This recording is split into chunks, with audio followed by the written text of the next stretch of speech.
20 दिसंबर 1911 की बात है।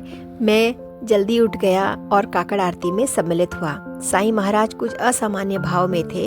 उन्होंने अपना सटका लिया और उसे चारों तरफ की जमीन को ठोक कर देखा, और जब वे चावड़ी की सीढ़ियों से उतरे 2 बार पीछे और आगे गए।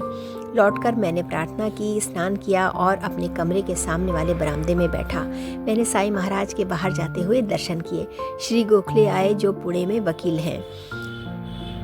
एक भारतीय खिलौनों का एक विक्रेता और कोई अन्य था। वे मुझे मध्याह्न आरती के बाद मिले, जब मैं अपना भोजन कर चुका था।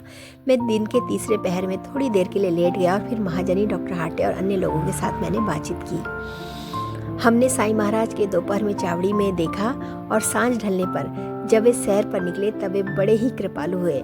आज उन्होंने मेरे पुत्र बलवंत से बात की और बाकी सभी को चले जाने के लिए कहने के बाद उसे बिठाए रखा।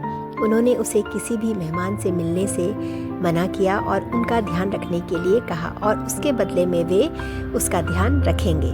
माधवराव देशपांडे बीमार हैं, उन्हें जुकाम है और बहुत देर से वे बिस्तर में पड़े हुए हैं और लेटे हुए हैं। अधिक देर हो गई है। शाम को और दिनों की तरह भीष्म के भजन हुए, उसके बाद दीक्षित का रामायण। श्री भाटे भी वहाँ पुराण सुनने के लिए उपस्थित थे।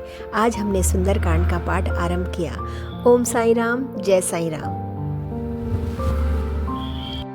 शिरडी डायरी के ये कुछ अंश हैं जो आप सबके साथ मैं शेयर कर रही हूँ, जिससे कि आप सभी को बाबा की प्रतिदिन की दिनचर्या के बारे में पता चले कि द्वारका माई में, शिरडी में प्रतिदिन क्या क्या होता रहता था। कितने सारे भक्तों का आना जाना लगा रहता था। खापड़े जी डेली डायरी लिखा करते थे। उन्होंने अंग्रेजी भाषा में लिखी है, इसका हिंदी रूपांतरण किया गया है, और उसी हिंदी रूपांतरण की जो डायरी है उसे मैं अपनी आवाज़ में आप सब तक पहुंचा रही हूँ। जय साईं राम।